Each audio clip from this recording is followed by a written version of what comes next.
Good morning. Happy Thursday. Yes, I got the date right. I finally got my hair cut. It was looking like a mop. I feel like I lost about 10 pounds getting a haircut. Does that ever happen to you guys? Anyways, I wanted to pop on here because something happened to me probably about 2 weeks ago, and I've been meaning to pop on here and talk to you about it. And it was so I like to play tennis. I'm not very good at it. However, I'm kind of like an on and off tennis player. So I've done clinics in the past. I've had plenty of lessons and so on and so on.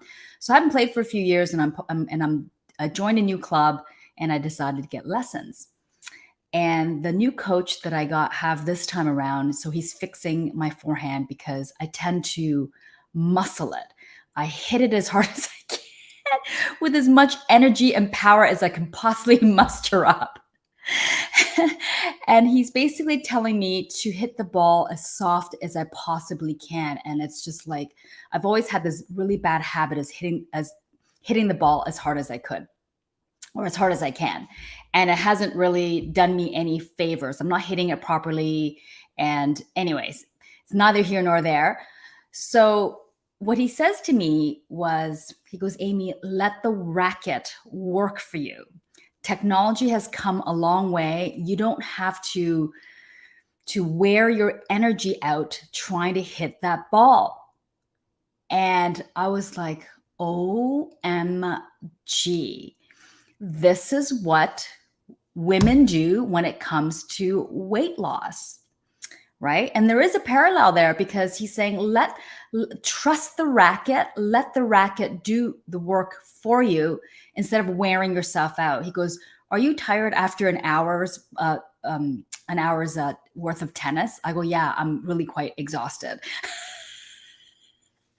I mean, I'm happy I'm exhausted, but he goes, you don't have to tire yourself out. So I started thinking about, right at that moment in front of my coach. So, he knows what I do. And I said, oh my goodness, this is it. This is a great parallel. So this is what women do. They get on a diet, or they go to the diet culture. They start talking about, they're looking at calorie counting, point counting, getting on a scale, cutting out food groups, like doing all this complicated stuff when all they actually need to do is trust themselves, much like me trusting the racket and doing the work it's meant to do, is to hit the ball and to get it over in the net. So the difference between how I was hitting before and versus how I'm hitting now, it's like literally 80% less work hitting the ball with the racket when I allow the racket to do the job. And for women is that women aren't trusting themselves and what they know is right or wrong for them. They're too busy looking outside of themselves as to, what they think they should be doing, cutting out carbs, eating, don't eat, 3 hours before bed, all these food rules that aren't necessarily rules that they've created for themselves, from themselves. They've created these rules based on what somebody else has said. So here's the thing, and it's true. When you start listening to your body, you know what's good. Because when I ask women, what do you think is causing you either the weight gain or the inability to lose the weight? And 99.99% of the time, women know they're just not doing it. Okay, so just like you got to simplify everything. That's what the tennis coach did for me. He simplified everything. He told me to slow down. And if you saw how slow I was hitting the ball in comparison to what I was doing, you would laugh your brains out. I did nothing. I just let the racket do the work. I went from hip to shoulder. I was supposed to slugging it as hard as I could. Right? So same thing with diet culture. Forget about what everybody else is doing, what you read or hear on the news. Just ask yourself, what makes you feel good? What food makes you, when you eat it, how does that feel in your body?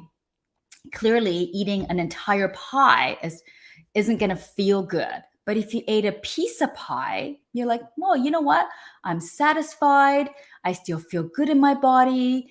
and that's it, right? So just keeping it really, really simple is the key. And just jot down. If you're still confused, writing it out really helps. Just write down the foods that make you feel good in your body. And and if a piece of cake is on that list, it's okay because, as I said before, eating is one of the biggest pleasures in life. And to not eat a piece of cake or a chocolate bar or a drink or whatever it may be that you enjoy, there's nothing wrong with that. It's diet culture that has made us believe that's bad food and that you're bad if you eat it. And it's not true. There is absolutely nothing wrong with eating those types of foods and having the things that you want.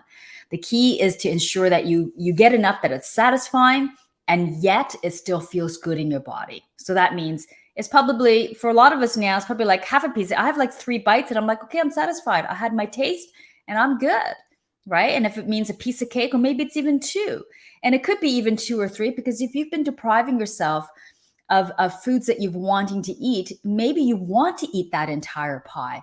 And it's really about,